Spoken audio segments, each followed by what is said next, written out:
Baik, hadirin hormati, langsung saja kita memasuki acara inti yang telah ditunggu-tunggu, yaitu penyampaian materi oleh Kak Raden Raka selaku narasumber kita pada hari ini. Kepada Kak Raden, waktu dan tempat kami persilahkan. Oke, teman-teman, makasih banyak kesempatannya. Assalamualaikum warahmatullahi wabarakatuh.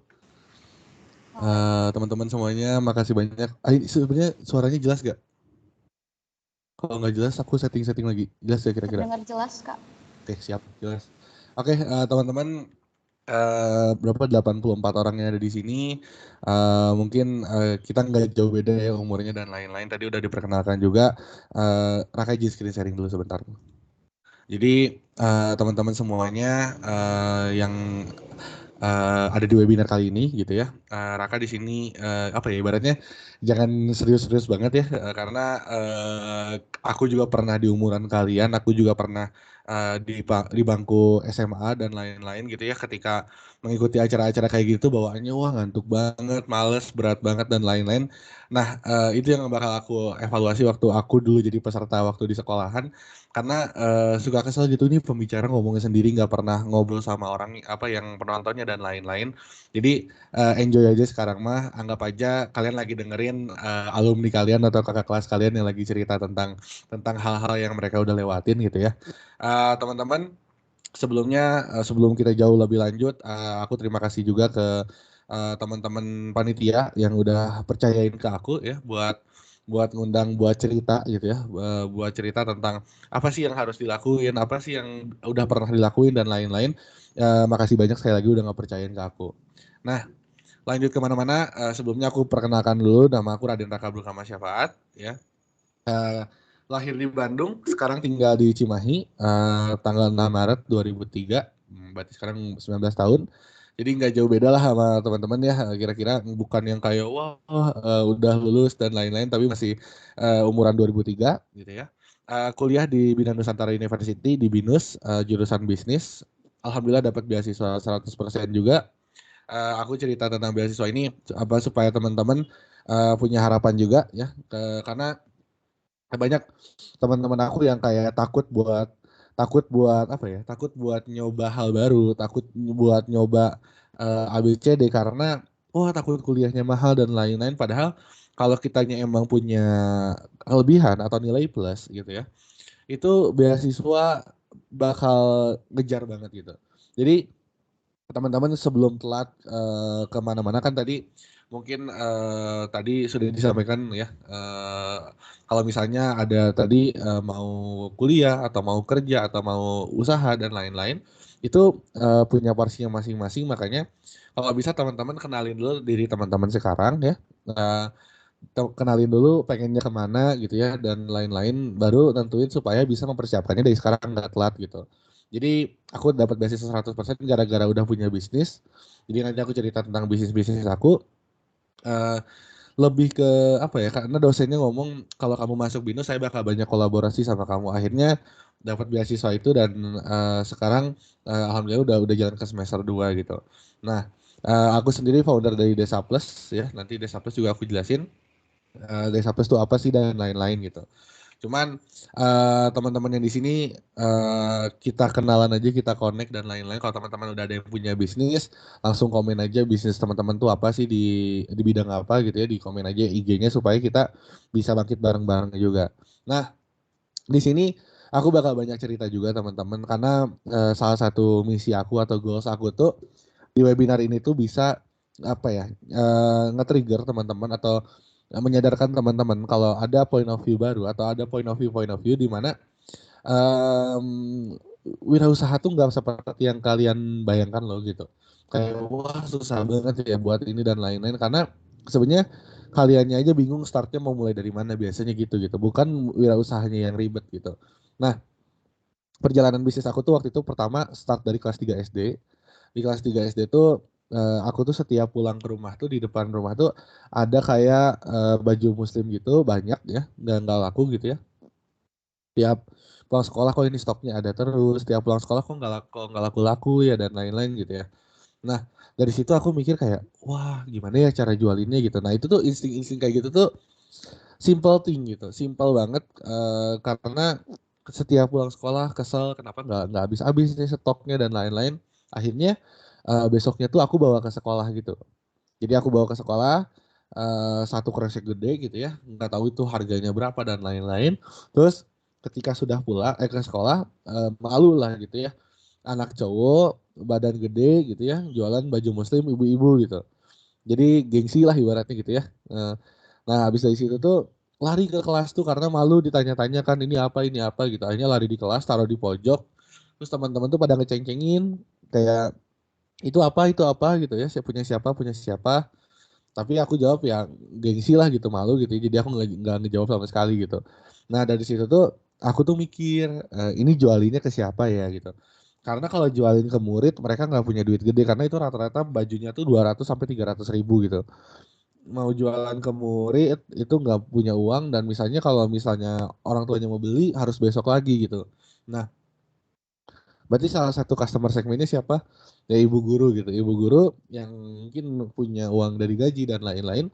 Akhirnya apa? Akhirnya aku muter otak gimana caranya bisa jualan ke ibu-ibu guru gitu. Nah, pas jualan ke ibu-ibu guru banyak sistem marketing yang aku pakai gitu. Aku pikirin. Yang pertama misalnya kayak nawarin ke si ibu gitu ya. Ibu, saya punya brand nih, ibu mau beli nggak dan lain-lain. Tapi kemakan sama gengsi gitu. Jadi akhirnya kayak malu aja gitu apa jualan baju muslim ibu-ibu dulu waktu kelas 3 SD ya gitu. Nah, setelah itu aku mikir gimana ya cara nawarinnya ya supaya enak dan lain-lain. Akhirnya nemu satu ide. Idenya tuh aku datang ke pojok bawa si kresek gedenya pura-pura jatuh di depan gurunya gitu. Aku pura-pura jatuh depan gurunya mungkin kalau udah SMA mah diketawain ya sama semuanya gitu.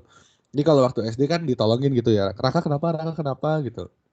Nah dari situ ya bu saya jualan ini gini. Pokoknya pulang-pulang dari situ kan dibawa ke ruang guru si bajunya. Pulang-pulang tuh bawa 2.300.000-an lah. Jadi itu omset pertama kali waktu kelas 3 SD gitu. Nah 2.300.000 itu dulu nggak ngerti anak kelas 3 SD 2.300.000 segede apa gitu ya. Kalau ngerti mungkin udah pulang-pulang dibeliin Hot Wheel dan lain-lain gitu. Nah dari situ ternyata besoknya tuh repeat order guys gitu. Repeat order kayak misalnya sekarang beli baju hitam, nah besoknya tuh beli buat ibunya, beli buat tantenya, beli buat tetangganya gitu. Jadi akhirnya pada jualan di masing-masing gitu, jadi reseller gitu. Nah pokoknya sebulan itu tuh omset aku tuh hampir bisa nyentuh ke 10 jutaan lah gitu di kelas 3 SD gitu. Itu juga nggak nutup kemungkinan kayak aku nggak ngerti tentang bisnis, aku nggak ngerti teori bisnis gitu ya. Aku nggak ngerti apa-apa tentang bisnis gitu ya. Tapi ya intinya apa? Intinya kalau orang mau beli sebenarnya beres gitu, ya kan?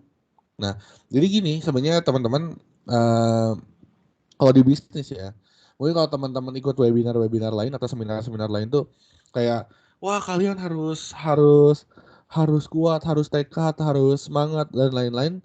Terus harus mikirin marketing, harus mikirin branding, kalian harus mikirin gimana caranya dapat konsumen banyak, gimana caranya produk kalian dan lain-lain. Itu di seminar-seminar lain gitu. Tapi kalau dari Raka mah pribadi ya, sampaikan ke kalian, kalau kalian punya bisnis ya, itu cuma satu yang paling penting gitu. Nah, yang satu yang paling penting itu apa? Satu yang paling penting itu dia bisa laku atau ada customer yang bayar, paying customer namanya gitu. Paying customer itu apa? Customer rela menyisihkan uangnya buat membayar produk kalian gitu, membeli produk kalian. Nah, ini yang harus kalian kejar gitu. Jadi teori-teori bisnis dan lain-lain tuh itu mah cuma kalian kepakainya kalau udah jalan nanti gitu. Tapi kalau di awal yang penting ada yang bayar dulu, yang penting ada yang beli gitu. Jadi yang intinya jangan kepaku sama teori A, teori B. Akhirnya apa? Kalian jadi kegiat gitu. Akhirnya kalian gak bisa bebas gerak gitu. Padahal satu doang kalau kalian mau mulai atau anggap ya ada 1 ke 5 ya. 0 ke 1-nya tuh kalian coba dulu semua hal gitu. Tapi kalau kalian keburu nonton di FYP TikTok kalau bisnis tuh harus A, bisnis tuh harus B, bisnis tuh harus C, itu mah 1 ke 5-nya gitu. Jadi itu yang kadang teman-teman lupain gitu ketika start a bisnis gitu ya. Nah, makanya selagi ada paying customer atau customer yang beli itu masalah beres sebenarnya. Nah, kecuali kalau customer udah beli produk kalian tiba-tiba nggak laku. Nah, itu harus apa tuh diimprove. Nah, itu baru improve gitu. Jadi banyak salah persepsi gitu teman-teman tuh gitu. Yang nonton biasanya FYP TikTok, yang nonton YouTube, yang nonton podcast dan lain-lain, mereka tuh mikirnya wah kalau bisnis tuh harus A, harus B, harus C. Padahal itu 1 ke 5 gitu. Padahal 0 ke 1-nya tuh paling susah di bisnis gitu. Nah itu teman-teman yang harus teman-teman sadarin gitu ya tentang bisnis startnya gimana. Nah selanjutnya Raka bikin Barohot Instan, ini produk pertama Raka, brand sendiri ya. Jadi dari kelas 3 SD sampai SMP tuh Raka benar-benar jualan cupcake setiap istirahat dan lain-lain tuh. Nah, pertanyaannya kenapa Raka nggak malu, kenapa Raka nggak gengsi gitu ya jualan cupcake, jualan kue-kue, jualan banyak dan lain-lain. Kenapa? Karena itu brand Raka sendiri gitu. Karena itu pure Raka bikin di rumah gitu. Bukan orang nitipin suruh jualin gitu. Bukan kita ngambil di warung gitu. Bukan kita ngambil di toko, bukan kita jadi reseller gitu. Tapi kita punya brand sendiri. Akhirnya pada saat itu ada kebijakan dari sekolah nggak boleh jualan di sekolah. Tapi Raka diperbolehkan karena emang brand sendiri gitu. Karena banyak kasus terjadi eh, teman-teman Raka yang disuruh jualan sama warung yang di depan sekolah atau apa dan lain-lain gitu ya. Akhirnya jadi kayak dia akhirnya jadi kayak PKL aja ibaratnya gitu jualan biasa gitu. Nah makanya ini yang harus disadari sama teman-teman ketika teman-teman punya brand sendiri itu teman-teman bakal dapat banget feel-nya, dapat banget harus gimana nya gitu ya. Tapi kalau reseller kan teman-teman cuman oh ini saya dapat untung berapa saya jualin ya gitu beres aja gitu. Nggak bisa banyak belajar dari waduh hari ini produksinya harus berapa ya gitu. Waduh hari ini harus jualan apa ya dan lain-lain. Nah kalau punya brand sendiri itu bisa nentuin itu semua dengan leluasa gitu. Nah itu kurang lebihnya gitu ya. Si Barohotnya baru launching, habis itu Barohot itu jadi kayak batagor kuah instan gitu. Jadi kalau kalian tahu pop mie ya, tapi ini isinya batagor gitu. Nah, tinggal seduh aja gitu sebenarnya gitu. Nah, dari situ rame ya kan, em, baru aku akhirnya stop bisnis gitu. Stop bisnis mungkin kalau ada cowok-cowok di sini atau mungkin cowok-cowok kebanyakan ya mau masuk ke akademi atau misalnya apa ya ikatan dinas gitu ya. Ikatan dinas di mana ikatan dinas itu dulu lagi hype-hype-nya lah waktu zaman aku SMA gitu ya. Nah, akhirnya aku pengen masuk ikatan dinas ya, udah semangat, udah latihan, udah lari, udah segala macam hal ya. Tiba-tiba gitu kan. Tiba-tiba aku harus masuk IPS gitu. Karena ikatan dinas harus IPA kan gitu. Ketika aku masuk IPS, aku bingung juga gitu kan. Apa harus kayak gimana lagi gitu. Karena secara secara ikatan dinasnya harus IPA gitu dan lain-lain akhirnya stres lah. Pada masanya stres, pusing gitu ya, duh ini gimana gitu, masa depan gimana dan lain-lain. Akhirnya aku sambil nunggu pencerahan itu, aku bikin kopi Capitano gitu. Bikin kopi Capitano, dulu market kopi tuh nggak kayak sekarang ya. Kalau sekarang tuh semua orang bisa bikin kopi shop dan tiap 5 meter di Bandung mungkin udah ada kopi shop gitu. Jadi wah udah gila banget sih marketnya kopi itu di Bandung gitu ya. Nah waktu itu tuh aku naik pas mau naik banget marketnya tuh. Aku ikutan, aku tuh nggak suka kopi ya, nggak pernah pesan kopi kalau ke kopi shop gitu ya, terus nggak ngerti tentang kopi gitu, tapi nekat bikin kopi Capitano gitu.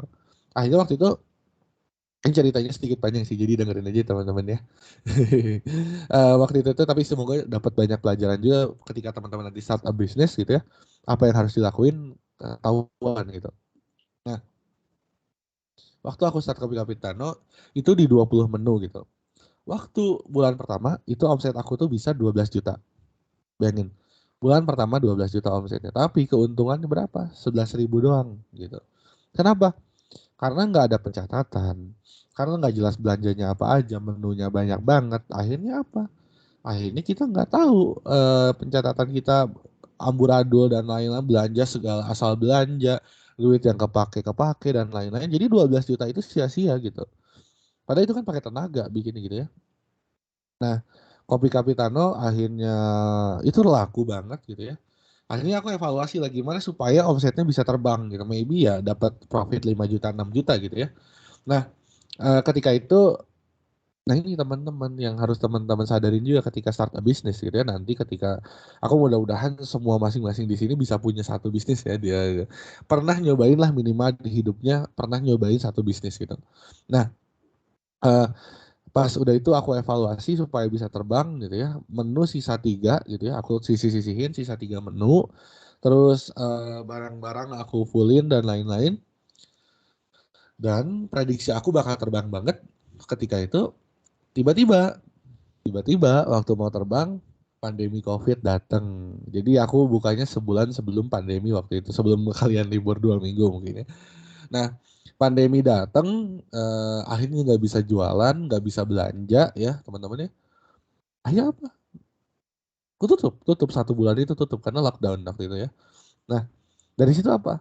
Dari situ nggak bisa jualan, nggak bisa belanja, ya kan? Nggak bisa nawarin, nggak bisa masarin karena semua orang takut produk yang dari di luar rumahnya gitu ya. Akhirnya kita mikir keras tuh. Ini aku. Jadi karena Kapitano itu cuma aku sendirian ya. Aku tuh mikir keras gimana caranya kopi Kapitano ini bisa survive di pandemi gitu ya. Nah, apa akhirnya gitu? Akhirnya aku dari jam 10 malam sampai jam 12 malam, dari jam 10 sampai jam 12 malam, dari tanggal 1 sampai tanggal 30, aku pasti diem di kedai kopi aku. Aku diem ngerenungin gitu ya gimana harus digimanain gitu ya karena nggak bisa jualan dan lain-lain. Akhirnya aku mikir di situ teori bisnis aku nggak tahu sama sekali, sekolah bisnis juga waktu itu masih SMA, ya kan? Dan lain-lain nggak ngerti sama sekali harus gimana gitu. Mau lihat-lihat teori bisnis itu diciptakan sebelum pandemi gitu ya. Jadi nggak akan bisa relate gitu. Jadi kalau teman-teman lihat teori-teori bisnis itu kan diciptainnya sebelum pandemi gitu. Akhirnya kita harus survive sendiri gimana caranya bisa ngebagusin si kopi Capitano ini gitu. Akhirnya di akhir-akhir bulan itu nemu angka 900.000 dari aku kotret-kotret nggak jelas lah keluar angka 900.000 gitu. Nah 900.000 ini apakah 900.000 ini ketika aku spend 900.000 lagi aku bakar aku ya bukan bakar sih maksudnya kayak aku masukin 900.000 lagi ke Capitano itu aku prediksi omsetnya bisa terbang lagi gitu. Dan apa? Ketika 900.000 aku spend, bulan depannya tuh aku bisa untung bisa beli iPhone terbaru pada saat itu gitu. Jadi untungnya tuh bisa dipakai buat beli iPhone terbaru pada saat itu. Nah, disitulah aku pertama kali sadar kayak, oh beli HP pakai duit sendiri tuh kayak gini rasanya dan lain-lain terus kayak ini tuh nggak akan bisa terjadi kalau kita nggak kenal sama bisnis kita sendiri gitu. Karena dari tanggal 1 sampai tanggal 30 aku konsisten diam di toko. Aku lebih kenal lagi mungkin taruh gitu ya. Lebih kenal lagi sama bisnis yang aku pegang gitu ya. Gimana-gimananya harus digimanain, siapa marketnya dan lain-lain gitu ya. Akhirnya membuahkan hasil yang benar-benar pasti. Hasil yang benar-benar gila banget, kenceng banget gitu dibanding yang udah mau bangkrut gitu ya sama pandemi gitu. Nah, inti dari cerita ini cuma satu gitu. Kita harus kenal sama bisnis kita sendiri gitu. Kadang teman-teman misalnya jualan cireng gitu ya. Itu sebatas jualan cireng, pasar-pasarin laku, jual beres, pasar-pasarin laku, jual beres gitu ya. Tapi intinya apa? Harus kenal sama bisnis teman-teman sendiri gitu.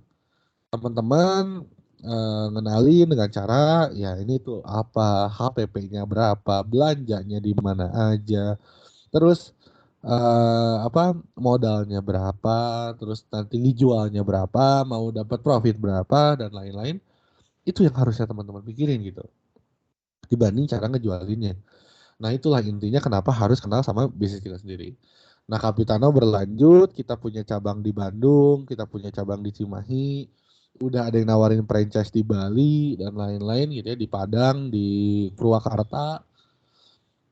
Nah itu makanya jadi dari anak SMA yang gak ngerti apa-apa tiba-tiba bikin hal-hal yang mungkin gak pernah diprediksi sebelumnya karena gak ngerti apa-apa sama sekali. Nah mungkin sebelum lanjut lagi di antara kalian udah ada yang berpikiran kayak wah Karakama privilege apa orang tuanya misalnya udah kaya atau bidang lain. Bro sama sekali ini semua tuh benar-benar low low budget banget gitu.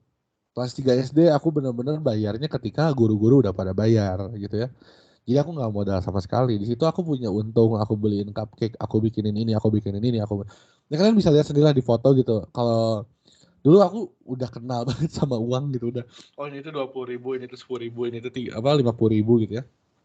Nah, aku punya untung, aku bikinin brand sendiri Barohot gitu ya. Itu karena aku udah punya uang dari profit-profit yang aku jual. Karena Barohot juga low budget 1 juta waktu itu udah jadi packaging, udah jadi apa, udah lengkap lah semuanya gitu ya. Dari situ aku punya Barohot, aku laku juga Barohotnya. Terus aku bikin kopi Capitano, bikin depan rumah mesin yang seadanya dulu. Capitano tuh mesinnya yang paling murah di Bandung kayaknya. Yang lain tuh sampai 200 juta, sampai 120 juta, sampai 70 juta, 50 juta ya. Capitano tuh cuma 1 juta, bro gitu. Nah, terus dari situ ya maksudnya itu bisa membuktikan kalau pakai low budget pun asal kita ngerti sama bisnis kita itu jalan sebenarnya gitu. Karena nanti aku jelasin kenapa itu bisa terjadi gitu. Terus ke Yongko Space. Yongko Space tuh kayak ada di Mall Cimahi gitu, terus aku sewa lahannya 701 meter persegi. Itu total budgetnya bisa hampir 5M sampai 7M gitu. Nah itu bayangin lagi anak SMA dikasih proyek, bukan proyek sih, maksudnya bisnis yang segede itu gitu. Gimana cara nanggapinnya itu yang ngebuat mungkin mental aku tuh siap buat bisnis-bisnis lainnya gitu. Terus nextnya, nah ini teman-teman, aku mau cerita dikit. Selama itu aku bikin brand sendiri gitu ya. Bikin brand sendiri, tapi aku pengen nyoba gimana rasanya jadi reseller gitu ya. Nah, jadi ada dua pilihan ketika teman-teman nanti mau start bisnis, mau jadi reseller atau mau jadi brand sendiri. Nah, kalau reseller itu jelas mereka udah nge-build namanya dan lain-lain, kita nggak usah ngebangun brandingnya lagi dan lain-lain, kita tinggal jualin doang. Terus kalau dapat untung murni buat kita gitu. Kalau punya brand sendiri, kalau punya untung pasti diputar lagi bikin mesin, update apa gitu ya. Akhirnya apa? Akhirnya kalau brand sendiri tuh wah jangan ngarepin uang dulu lah kalau di awal mah gitu ya. Yang penting sustain dulu, yang penting keisi dulu semuanya. Tapi kalau di reseller emang benar-benar dapat uang segitu murni gitu, buat kita sendiri gitu. Karena uang modalnya bisa diputar lagi gitu. Nah, jadi itu teman-teman. Teman-teman bisa jadi reseller, bisa jadi brand sendiri, itu semua pilihannya gimana teman-teman di sini gitu. Nah, bayangin cowok ya kan badan gede gitu ya, jualan skincare, bayangin. Skincare tuh kan cewek banget identiknya gitu dan lain-lain. Tapi kenapa aku tetap tetap nekat banget buat ya bikin skincare ini gitu. Apa maksudnya jadi reseller skincare? Karena pada saat itu aku lihat market dan lihat peluang teman-teman. Jadi dan aku pun pengen belajar gimana sih karakteristik market atau karakteristik pembeli-pembeli yang ada di skincare gitu. Ternyata loyalitas banget nih teman-teman, pasti yang cewek-cewek pasti skincare-nya dia beli rutin lagi, beli gitu dan lain-lain. Akhirnya wah gila banget marketnya gitu ya, kayak loyal banget mereka sama skincare mereka gitu. Nah, akhirnya apa? Akhirnya aku tahu karakteristik penjual misalnya tadi kayak F&B ya kan, makanan itu kayak gimana, terus kayak baju musim kayak gimana, skincare kayak gimana dan lain-lain. Lanjutlah aku bikin fashion gitu. Fashion aku kalau civilian kayak sweater gitu, murah ya kan, ibaratnya sweater yang trendy tapi murah dan lain-lain, terus masuk ke Desa Plus gitu. Nah, dari situ aku mulai diundang sama government atau pemerintah-pemerintah buat ngebantu pembinaan UMKM ya dan lain-lain. Terus diajakin juga jadi apa, maksudnya diminta buat ngejelasin kalau misalnya ada Zara, Uniqlo, H&M, Miniso dan lain-lain masuk ke Cimahi itu gimana dan lain-lain gitu ya. Itu aku arahin gitu. Ya, pemerintah harus kayak gimana supaya brand-brand besar itu bisa masuk ke kota kita gitu. Karena Cimahi itu punya 555.000 penduduk gitu ya. Itu market size yang gede gitu buat buat kalau misalnya yang lain-lain bisa datang gitu ya, brand-brand besar bisa datang. Nah, akhirnya aku diundang gitu karena mungkin kepercayaan mereka apa yang udah aku jalanin gitu. Terus jadi pembicara juga di mana-mana, ngisi webinar juga di mana-mana dan termasuk sekarang gitu ya. Itu aku makasih banyak sama teman-teman panitia semua juga udah kepercayaan ke aku. Terus nextnya, nah kita bahas Desa Plus sedikit deh. Jadi ini juga supaya ngebuka mata kalian kalau semua orang tuh bisa gitu. Maksudnya buat nyoba gitu ya, Mau siapa yang berhasil nanti, mau siapa yang jadi nanti, itu gimana nanti gitu. Tapi semua orang tuh harus nyoba dulu gitu ibaratnya gitu. Nah, Desa Plus itu apa? Desa Plus itu e-commerce yang menyediakan potensi desa gitu ya. Karena kita percaya setiap desa tuh punya keunikan dan budayanya masing-masing buat nyiptain suatu rasa atau produk gitu. Jadi intinya apa? Di desa ini ada misalnya ada apel gitu ya. Kalian mau dari desa mana? Apel tuh ada dari desa Arjasari, ada desa apa karena rasanya tuh beda-beda. Kalau apel dari desa ini manis, apel dari desa ini apa dan lain-lain gitu ya. Itu rasanya beda-beda. Nah, itu karena Indonesia juga punya 81.000 desa kan. Nah, terus aku ini tuh kebentuknya gara-gara apa? Gara-gara waktu itu ada lomba nasional di PB Bogor. Aku masih semester 1 baru ospek gitu ya. Diajakin sama temen yang di tengah Silita. Ayo bikin bisnis gitu ya, bikin bisnis buat lomba. Jadi belum ada Desa Plus gitu. Nah, bikin apa gitu ya. Akhirnya bikin burger lah, bikin apa. Tapi yang dipilih akhirnya bikin Desa Plus ini gitu. Nah, dari sini aku udah pasrah gitu ya. Wah, nggak akan menang. Tiba-tiba masuk final gitu. Tiba-tiba masuk final dari 50 startup di Indonesia, dari kampus-kampus besar di Indonesia, kita tuh masuk final, alhamdulillahnya. Nah, pas masuk final, ya kita wah udah pasrah lagi kan, nggak mungkin lawannya ITB, UI, Unpad dan lain-lain gitu ya, yang udah keren-keren dan lain-lain. Pas kita presentasi, kita juara 2 gitu. Juara satunya UI semester akhir, wajar lah ya semester akhir gitu. Nah, itu ngagetin juga kayak wah ternyata bisa ya gitu kayak gitu gitu apa masih semester 1 nggak ngerti apa-apa teori segala macem tiba-tiba nekat ikutan lomba tiba-tiba juara gitu. Nah, makanya hal-hal kayak gini tuh yang kita nggak pernah sadarin malah kita jadi nunggu-nunggu gitu. Wah, aku mah tuh apa insecure gitu ya. Insecure kayak aku mah apa tuh nggak mungkin bisa juara misalnya dan lain-lain, tapi kalau nggak dicoba mah ya nggak akan mungkin gitu. Makanya aku tuh nyoba aja dulu gitu sampai mentoknya segimana sih gitu. Nah, itulah kenapa Desa Plus ada yang aku lagi jalanin sekarang. Nah, teman-teman di sini kan pasti mikirnya kayak nggak ngerti, takut nggak ada konsumen, nggak ngerti eksekusinya harus gimana, susah nentuin masalahnya, besar banget, terus banyak kompetitor, susah cari investor, banyak tantangan, takut modal dari mana dan lain-lain. Wah, pasti banget ini ya. Tapi deh, itu yang namanya bisnis gitu teman-teman. Jadi teman-teman tuh yang penting diuji banget kalau semua orang bisa bisnis dan semua orang berhasil bisnis gitu ya. Mungkin nggak ada lagi pengangguran gitu, ya kan? Jadi intinya dari semuanya ya ini salah satu challenge yang harus kalian lewatin gitu. Kalian cari tahu dulu modal kalian kan nggak usah semua dari orang tua juga, nggak semua dari investor juga dan lain-lain. Tapi kan bisa misalnya patungan sama teman-teman pakai uang jajan masing-masing kalian gitu. Patungan sama teman misalnya ya anggap 100.000 200.000 bikin apa atau jadi reseller apa gitu ya desainnya gitu ya. Nah, itu kan bisa dilewatin. Akhirnya kalian banyak belajar cara nanggepin customer, tunggu bentar. Cara cara apa ngobrol sama customer, cara chatan sama customer. Ya, akhirnya apa customer kalian jadi loyal sama kalian, akhirnya beli terus produk kalian gitu. Nah, itu yang nambah terus. Jadi aku harapin setelah mungkin webinar ini gitu ya, teman-teman jadi masing-masing apa yang nyoba bisnis apa ya gitu. Nyoba aja dulu gitu, nggak usah takut gagal gitu. Maksudnya nyoba aja dulu gitu.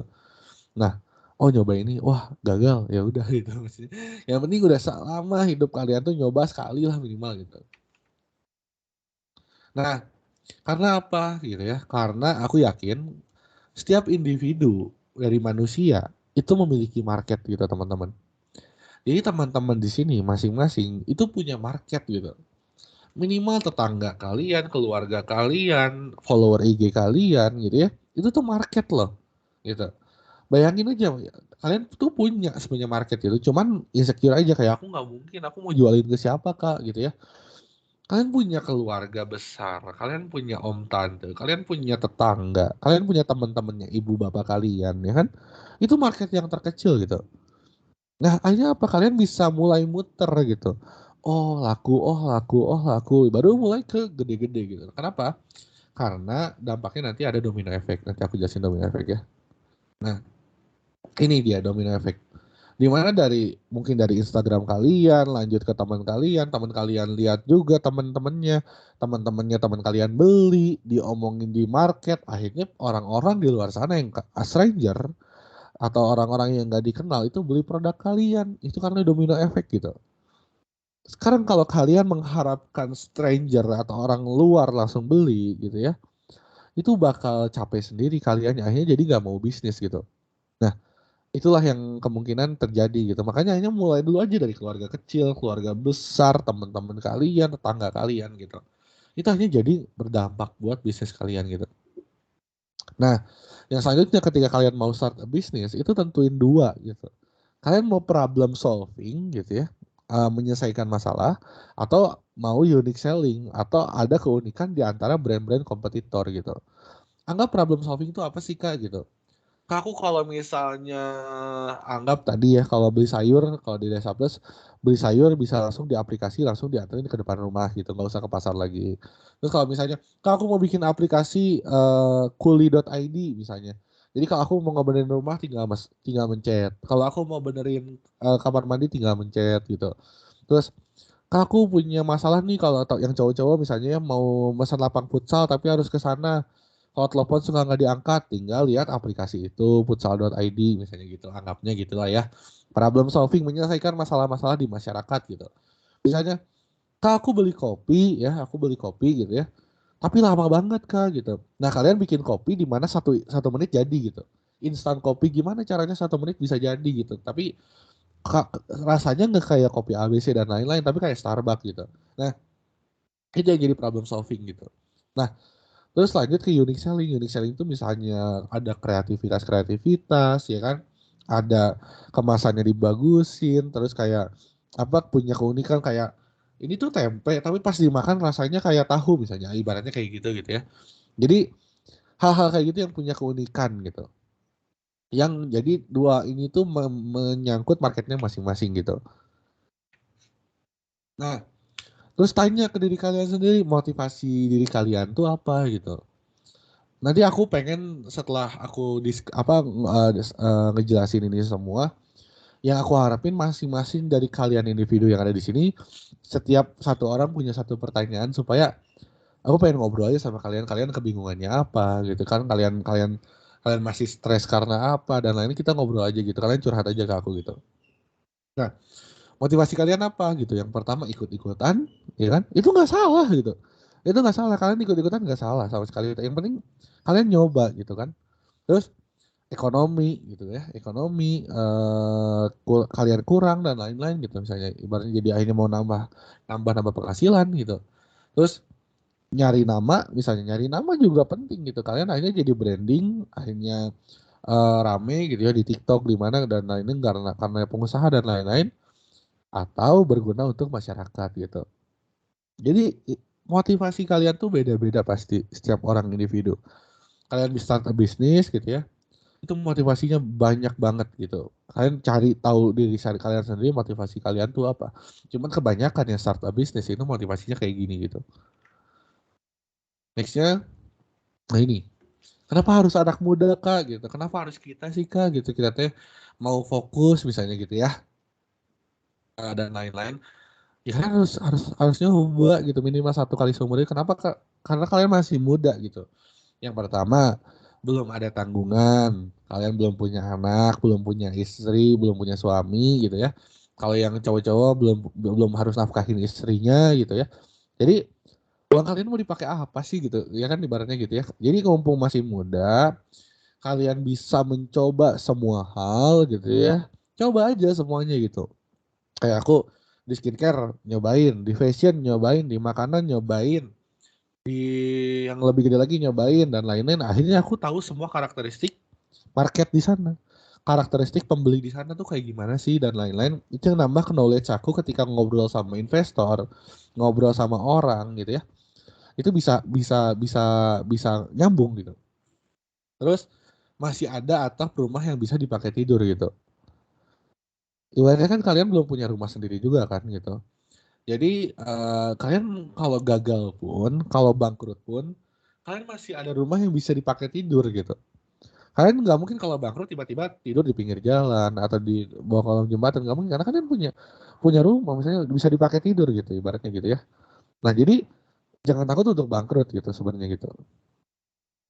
Terus anak muda adalah titik tertinggi dari kehidupan manusia gitu. Jadi ya kapan lagi gitu? Karena kalian bisa fit, stamina kalian banyak, masih ibaratnya masih geraknya gampang dan lain-lain, easy going juga. Mau belanja ke pasar, ayo. Mau nganterin ke sini, ayo. Kalau udah kalian maybe kalau udah tua, nganter-nganterin udah nggak bisa. Belanja ke pasar harus sudah nyuruh orang dan lain-lain. Jadi mumpung masih muda cobain gitu gitu. Nextnya personal branding kalian juga diisi gitu ya. Ini mungkin belum di-upgrade juga, masih yang lama. Intinya gini sih, siapa yang kamu kenal akan lebih menolongmu daripada apa yang kamu tahu gitu. Jadi em, intinya kenal sama semua orang, kalian harus bisa kenal sama semua orang gitu ya. Karena siapa tahu di masa depan orang-orang itu yang membantu kalian gitu. Nah itu, jadi kurang lebihnya gitu teman-teman. Jadi intinya kalian teman-teman harus bisa kenal sama semua orang karena aku waktu itu eh tiba-tiba di DM sama orang gitu buat bro bisa nggak kita kerja sama bisnis gitu ya. Karena aku nggak percaya ya karena lagi emang apa nggak percaya lah karena banyak marak penipuan dan investasi-investasi bodong gitu ya. Eh waduh nggak percaya nih gitu. Tapi dia DM terus bro kapan nih saya bisa investasi nggak di bro gitu. Wah tergoda juga kan gitu. Akhirnya supaya percaya aku ajak Zoom gitu. Udah Zoom aja bro, ayo gitu. Zoom pas Zoom ternyata Jackport dia punya 18 hotel di Bali sama beberapa beach club di Bali. Terus akhirnya aku diundang ke Bali, ya diundang ke Bali, dibiayain semuanya sama dia. Dan itu intinya siapa yang kamu kenal akan lebih menolongmu daripada apa yang kamu tahu gitu. Jadi dari detik ini aku pengen kenal sama semua orang. Karena dulu waktu SMP aku punya dosa besar. eh aku ngebully satu orang sama satu angkatan tuh ngebully satu orang ini sampai nangis gitu. Nah malamnya sama Allah tuh dikasih mimpi kalau aku sujud-sujud ke dia minta kerjaan ke orang yang dibully itu gitu. Bahkan kaget banget ya kayak wah duh gitu dan lain-lain. Besoknya aku minta maaf dan lain-lain. Dan salah satu orang yang berjasa di bisnis aku sekarang ya orang itu gitu. Bayangin gitu. Jadi kita nggak ada yang tahu bro sis gitu ya teman-teman semuanya kedepannya tuh bakal kayak gimana, kedepannya tuh siapa yang jadi orang, siapa yang jadi siapa gitu ya. Kenal dulu sama semua orang gitu. Jadi kalau di sini teman-teman kalian masih misalnya anggap masih bersirkel-sirkel gitu ya, itu nggak apa-apa bro gitu. Soalnya nggak apa-apa, cuman minimal kenal sama semua orang ketika kalian di masa depan kalian nanti, itu udah nggak ada circle-circle lagi. Kalian butuh semua orang gitu buat kalian bisa hidup gitu. Itu sih gitu. Dan personal branding juga penting kalian kalau misalnya lagi ngerjain apa itu upload aja supaya teman-teman kalian juga ngebantu kalian misalnya beli produk kalian atau apa dan lain-lain. Nah, sama aku baca buku ini juga, ini rada tebel sih ya. Jadi ini tuh The Black Swan tuh kita selalu lihat di sungai itu angsa putih, angsa putih, angsa putih ya. Dan angsa hitam tuh populasinya cuma 1% di dunia gitu. Akhirnya kita nggak ada yang tahu angsa hitam tuh lewat kapan gitu ya. Jadi akhirnya ketika kita lihat sungai itu angsa putih terus tiba-tiba angsa hitam lewat, kitanya nggak siap gitu. Intinya angsa hitam tuh kayak bencana di bisnis kita gitu. Jadi jangan terlalu fokus untuk ngebuat strategi tapi lebih ke kenal sama diri kalian sendiri, kenal sama bisnis kalian sendiri kayak yang tadi Kopi Kapitano gitu ya. Lagu udah nyusun strategi, wah keren-keren dadadadar, tiba-tiba COVID. The Black Swan-nya COVID gitu. Nah itu makanya nggak pernah diduga. Akhirnya kalian mending kenal sama diri kalian sendiri, kalian kenal sama bisnis kalian sendiri gitu ya. Akhirnya apa? Akhirnya kalau ada angsa hitam lewat pun kita udah siap gitu. Nah kata Jalaluddin Rumi juga, kemarin saya ingin menjadi orang pintar dan merubah dunia. Hari ini saya ingin menjadi orang bijak dan merubah diri sendiri gitu. Jadi intinya semua hal yang mulai dari diri kalian sendiri gitu. Kalau diri kalian udah insecure ya udah insecure terus gitu. Kalau diri kalian udah pede ya pede gitu makanya gitu. Nah ini terakhir dari aku, ada kemungkinan gagal saat kita mencoba, tapi sudah dipastikan gagal ketika kita tidak mencoba, gitu teman-teman. Jadi coba aja semua hal minimal satu kali di umur kalian hidup gitu ya. Pernah nyobain bisnis, pernah start a bisnis gitu ya.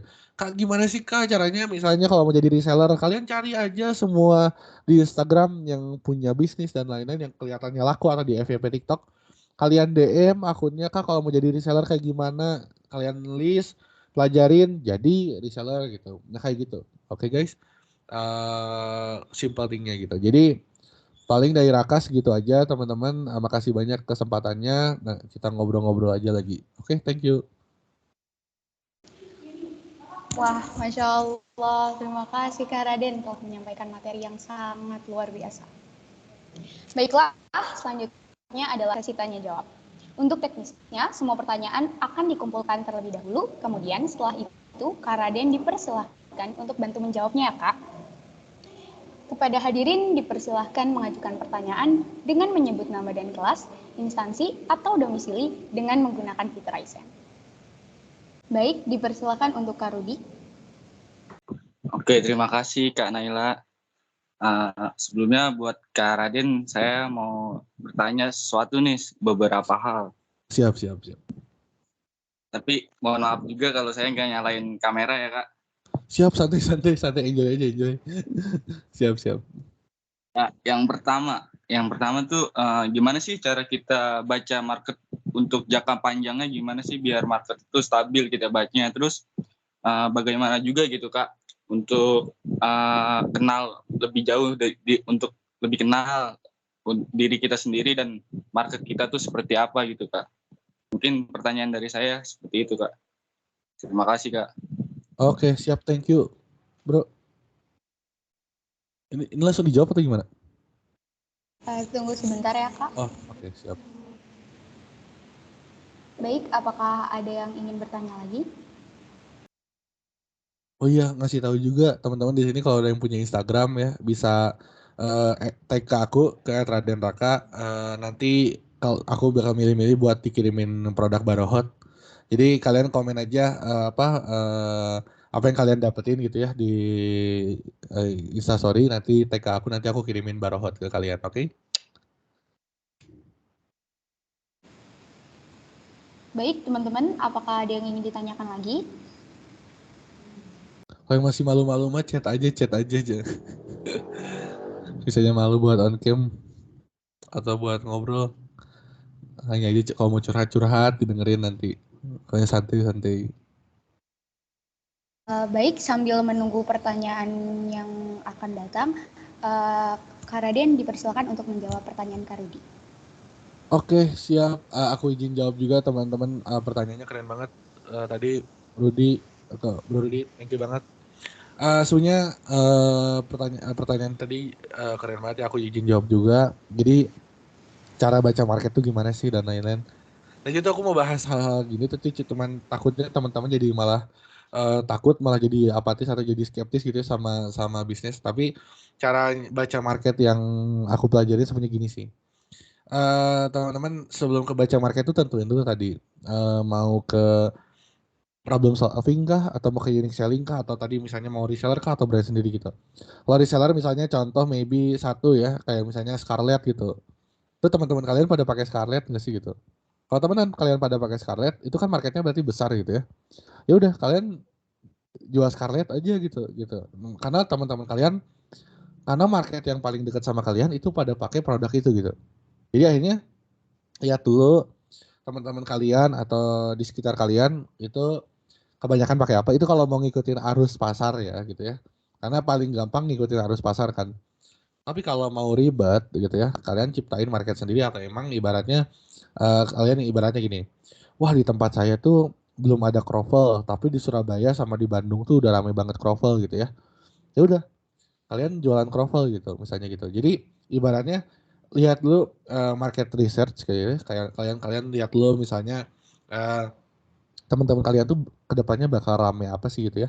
Karena kalau gini sih kalau aku sendiri kalau baca market tuh lebih ke di sekitaran kita tuh lagi rame apa atau di FYP misalnya gitu ya, di IG gitu ya, atau enggak kalian misalnya di mana, di Bekasi ya, di Bekasi bukan sih, di Bekasi kan. Nah misalnya ada info Bekasi gitu atau apa gitu kan, lihat tuh di yang lagi rame apa di sana gitu. yang lagi diomongin tuh apa sih dan lain-lain. Misalnya mereka lagi ngomongin atau enggak akun-akun kuliner Bekasi gitu ya dan lain-lain gitu ya. Nah, itu yang lagi rame apa sih? Dan lihat karakteristik komentarnya gitu. Kayaknya kayak wah, aku suka banget nih sama cilok ini misalnya. Karena apa? Karena apa? Karena apa gitu ibaratnya gitu ya. Jadi itu yang kalian pakai buat research gitu. Buat kalian nentuin jangan sampai kalian punya ide bagus dan lain-lain. Namanya itu ada produk market fit gitu. Jadi produk kalian tuh fit nggak sih sama masyarakat gitu. Misalnya bikin dulu produk, ibaratnya solusin dulu gitu ya. Terus kalian sebarin ke orang-orang yang menurut kalian itu potensial market atau misalnya mereka banyak duit gitu ya. Sering instastory jajan, sering instastory makan gitu ya. Kalian kirimin ke mereka. Gimana dong review gitu. Pas review, wah enak nih, tapi kurang ini kurang ini. Nah, hanya mereka tambah, mereka ini gini-gini. Nah, barulah kalian launching si produknya gitu. Jadi jangan asal launching aja kayak kalian bikin tiba-tiba langsung gede, tiba-tiba nggak laku itu karena emang nggak produk market fit aja gitu sebenarnya gitu. Itu kalau buat baca market sih kalau kurang lebihnya gitu. Nah yang kedua tuh sama gimana caranya kenal sama diri kita dan market kita ibaratnya gitu ya. Kenal sama diri kita sendiri sih simple ya kalau aku pribadi ya. Kalau aku pribadi sih lebih kayak oke, kemarin gagal di ikatan dinas gitu ya. Sekarang harus apa gitu ya. Itu aku tanya diri aku sendiri, aku bisanya apa gitu ya. Karena gini teman-teman, gak semua harus jawabannya jadi pengusaha kok. Gak semua harus jadi pekerja kok. Gak semua. Jadi gini, pengusaha pengen bebas. Pengusaha pengen pasti ya. Pekerja pengen bebas, pengangguran pengen kerja gitu. Jadi itu yang terjadi di masyarakat kita sekarang gitu. Pengusaha tuh pengen jelas kita dapat berapa karena nggak jelas banget pengusaha tuh naik turun naik turun naik turun gitu ya. Pekerja ya kan pengen bebas gitu kayak nggak mau kerja apa ditekan lah dan lain-lain. Pengangguran pengen kerja gitu. Jadi teman-teman sadarin dulu teman-teman nih tipenya kayak gimana gitu ya. Karena kenapa aku pengen teman-teman nyoba bisnis dulu karena supaya nyoba dulu oh kayak gini rasanya ngadepin customer dan lain-lain gitu. Itu sih kurang lebih. Jadi sadar dulu sama diri kita ini bisanya apa sih gitu. Misalnya aku mau nyoba bisnis gitu ya. Nyoba bisnis dengan cara nyoba jualan cireng misalnya gitu. Nah, pas nyoba jualan cireng ini tuh kalian dengan gaya kalian sendiri buat jualannya gitu. Mau nawarin ke teman-teman dulu kah atau mau kemana dulu kah gitu. Itu bisa banget gitu. Jadi intinya kenal sama diri kita sendiri itu gitu. Sama tadi kayak Kapitano kan gimana nih caranya supaya bisa survive di pandemi gitu dan lain-lain. Ya aku kenalin dulu Kapitano kayak HPP dari satu kopi itu berapa sih gitu. Ini aku bocorin ya. HPP-nya kopi Kapitano tuh modal modal satu gelasnya tuh ya itu tuh cuma 5 ribuan. Tapi aku jual 20 ribu. Berarti untung kan? Nah, jadi intinya apa? Kita kenal dulu sama bisnis kita sendiri dulu gitu. Kita kenal sama bisnis kita, oh ini 5 ribu. Berarti bisa dipromoin buy to get one. Berarti gini, berarti gitu, berarti gini. Nah itu hal-hal kayak gitu yang harus ditekenin. Makanya harus kenal dulu sama bisnis kita sendiri gitu. Itu sih Kak kurang lebih. Thank you banget. Tadi pertanyaannya keren. Oke Kak, terima kasih Siap. banyak juga Kak. Siap. Baik, apakah ada yang ingin bertanya lagi? Oke, baik. Dipersilakan untuk Kak Fania. Kak Raka, saya izin bertanya nih. Cara konsisten untuk berbisnis itu gimana ya Kak? Karena kan biasanya kita cuma semangat pas di awal-awal aja nih. Terus nanti setelah nggak ada peningkatan tuh kayak langsung berhenti di tengah jalan. Jadi cara untuk berkonsisten ngelanjutinnya itu gimana ya Kak? Terima kasih sebelumnya. Oke, thank you Fania. Oke, keren banget pertanyaannya. Aku izin jawab juga ya. Gini, ini termasuk salah satu permasalahan utama pembisnis ya gitu ya, unkonsisten atau dia nggak mau konsisten sama sekali buat jalanin si bisnisnya dan lain-lain. Gimana caranya konsisten di bisnis? Itu satu sih teman-teman, konsisten di bisnis itu uh, tanya diri kalian motivasinya apa. Misalnya mau beli Mercy gitu ya, mau beli Mercy itu sehari harus profit berapa gitu. Atau kalian mau umroh atau mau ngumrohin orang tua kalian gitu ya itu cari tahu seharinya harus profit berapa supaya bisa ngehasilin atau bisa beli tiket umroh orang tua kalian di tahun keberapa gitu ibaratnya gitu. Jadi Akhirnya apa? Kalian jadi punya bayangan terus kayak, wah harus konsisten nih supaya bisa beli ini gitu. Atau supaya bisa ngumrohin orang tua. Atau misalnya pengen beli sepatu, itu seharinya berarti harus ngasihin berapa supaya sepatu itu bulan depan bisa kebeli gitu. Jadi itu balik lagi tadi ke kenal sama diri kita sendiri sama bisnis kita. Jadi akhirnya tahu teman-teman tuh mau beli apa gitu, mau motivasinya apa gitu. Gitu sih kurang lebih. Jadi kalau udah ada motivasi pasti nggak bisa belok-belok gitu karena kita pasti kejar terus ke situ terus gitu. Itu sih kurang lebih. Thank you banget tadi pertanyaan keren banget Pania. Baik, terima kasih Kak. Oke, siap, thank you. Selanjutnya dipersilakan kepada Kak Zahra Syafira. Assalamualaikum warahmatullahi wabarakatuh. Saya Zahra Syafira dari kelas 10 Kimia Analis. Saya ingin menanya untuk modal pertama bisnis Kopi Capitano itu bermodal berapa ya Kak? Dan untuk prepare bahan-bahannya itu dari mana asalnya? Makasih Kak. Oke, thank you Zahra. Nah, gini teman-teman buat Kapitana sendiri. Jadi pertama aku start di depan rumah aku. Itu nggak ada biaya sewa sama sekali ya. Jadi depan rumah aku gitu ya. Awalnya apa? Awalnya aku pakai PO-PO-an dulu. Misalnya teman-teman aku nih ada yang mau beli ini enggak? PO gitu ya. Akhirnya kekumpul misalnya sehari maybe 10 gitu ya. Dari 10 ini diputar lagi besoknya ada yang PO lagi PO. Nah, dari PO itu ketika udah berani baru udah punya kekuatan juga misalnya kayak kan awalnya tuh belanja si mesin kopinya dulu karena itu core-nya gitu ya. Itu utamanya gitu. Jadi hanya beli mesin kopi dulu. Ketika beli mesin kopi udah jadi bisa bikin kopi ibaratnya gitu ya. Baru kayak beli gelas, beli maybe kayak powder gula aren gitu ya dan lain-lain ya. Itu mungkin nggak akan lebih dari 1,5 sih gitu. Nah, dari PO-PO itu ya kan tawarin ke teman-teman. Nah, akhirnya rame gitu ya. Akhirnya berani buka dine in gitu, buka kayak bisa makan di tempat, minum di tempat gitu dan lain-lain. Hanya rame lagi. Nah, baru buka cabang dan lain-lain gitu. Jadi awalnya tuh ya itu kayak PO-PO dulu, terus kayak jualan-jualan ya depan rumah lah ibaratnya gitu, tapi dikemasnya dengan baik gitu. Jadi supaya nggak sama pedagang-pedagang biasa gitu ya. Kita dikemasnya dengan baik, misalnya botolnya yang dibagusin lah, atau kopinya yang dienakin dan lain-lain. Itu yang ngebuat kita punya nilai plus juga dan mereka merasa bangga ketika sudah minum si kopi cappuccino itu. Gitu karena kita apa ibaratnya ya, mereka tuh ibaratnya beli cappuccino tuh bukan pengen ngerasain rasanya gitu, tapi mereka beli brandnya kayak dia minum kopi cappuccino gitu. Kurang lebih gitu sih. Jadi modalnya dan lain-lainnya tuh low budget banget ya karena intinya sih mulai dari si bawah dulu kayak teman-teman kita dimanfaatin buat PO dulu dan lain-lain baru naik jadi aja gitu. Gitu sih kurang lebih. Tadi Zahra ya. Baik, dikarenakan waktu terus berjalan, kita tutup sesi tanya jawab kali ini dan dilanjutkan dengan agenda berikutnya. Terima kasih kepada para peserta yang telah mengajukan pertanyaan dan terima kasih kepada Kak Raden yang telah menjawabnya. Memasuki agenda selanjutnya yaitu review materi. Tapi sebelumnya saya mau bertanya nih kepada para peserta. Kira-kira kesimpulan apa sih yang didapat dari materi yang telah disampaikan? Karena yang bisa menjawabnya akan mendapatkan reward loh. Apakah ada yang ingin jawab? Jika ada, silakan gunakan fitur raise hand ya. Baik, dipersilakan untuk Kak Rudi. Oke, saya coba bakal review sedikit-sedikit pakai bahasa saya ya, kayak Kak Naila juga. Mungkin kalau nanti ada salah-salah sedikit tolong dikoreksi ya Kak Raden ya.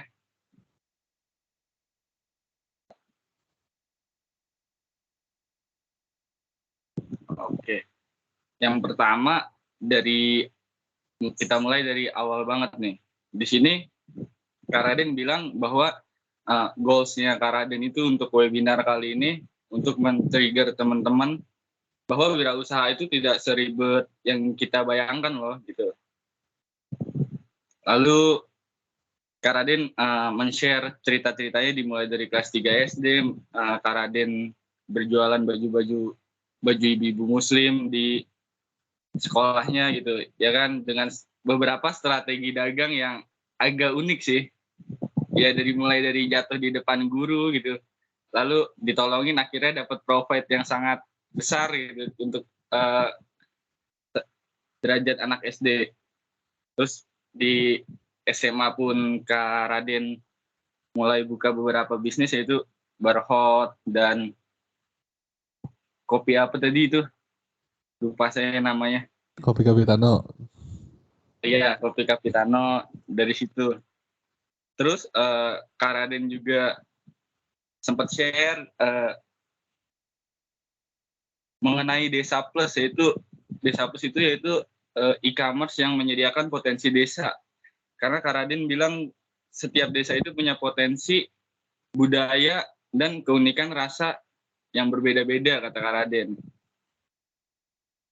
Dan kenapa sih kita sebagai anak muda tuh harus memulai bisnis dari sedini mungkin gitu, dari usia kita muda banget gitu?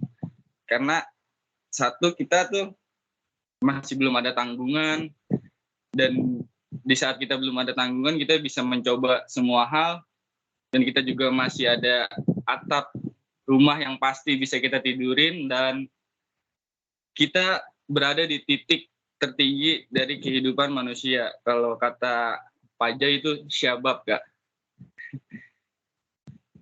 Dan di masa muda juga kita punya individu manusia, maksudnya market terdekat dari kita. Kita di masa muda kita memiliki banyak teman, jadi kita lebih mudah mencari market gitu untuk customer yang setidaknya bisa membeli produk kita dulu. Dari itu untuk strategi awal bisnis ya, kayak jadi ada customer yang setidaknya membeli produk kita terlebih dahulu, kata Kak Raden gitu. Nah, terus Kak Raden juga sempat mendeskripsikan domino effect. Jadi kesimpulannya domino effect itu dimulai dari teman terdekat, lalu berlanjut ke teman dari teman kita, sampai ke orang-orang yang tidak kenal yang membeli produk kita. Jadi ketika kita memulai bisnis, kata Kak Raden, itu kalau kita memikirkan hanya orang luar aja yang tidak kenal sama kita untuk membeli produk kita, itu bisnis kita tidak akan maju.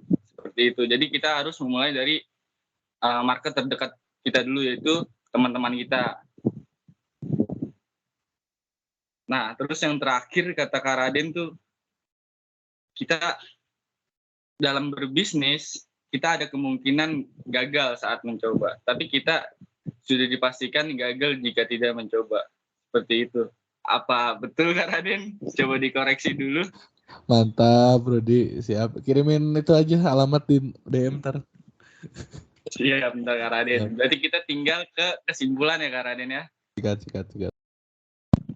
Jadi yang saya tangkap kesimpulan materi Kak Raden ini, yaitu Kak Raden memotivasi kita sebagai generasi muda untuk memulai bisnis atau mencoba bisnis sehingga setidaknya satu kali gitu dalam usia muda kita, agar kita tahu bagaimana kerasnya atau susahnya mencari pekerjaan atau memulai bisnis untuk persiapan di hari tua nanti. Seperti itu sih kalau yang saya tangkap. Oke, untuk memotivasi kita. Siap. Thank you, Rudy. Ya. Keren. Gitu. Terima kasih Kak Raden. Gitu aja dari saya. Ntar lanjut di DM aja ya. Baik, sekali lagi terima kasih kepada Kak Rudi yang turut berpartisipasi mengajukan pertanyaan tadi dan menyampaikan kesimpulannya. Seperti yang telah dijelaskan, kesimpulan dari materi yang sebelumnya telah disampaikan adalah setiap individu dari manusia memiliki market, jadi jangan takut gagal untuk berbisnis, karena bisnis ini adalah challenge. Alhamdulillah kita telah sampai di penghujung acara. Terima kasih banyak kepada narasumber, panitia, serta para peserta yang telah hadir dan menyimak acara webinar ini dari awal hingga akhir. Semoga banyak ilmu yang didapat untuk kita aplikasikan dalam kehidupan sehari-hari dan dapat dijadikan contoh yang lebih baik.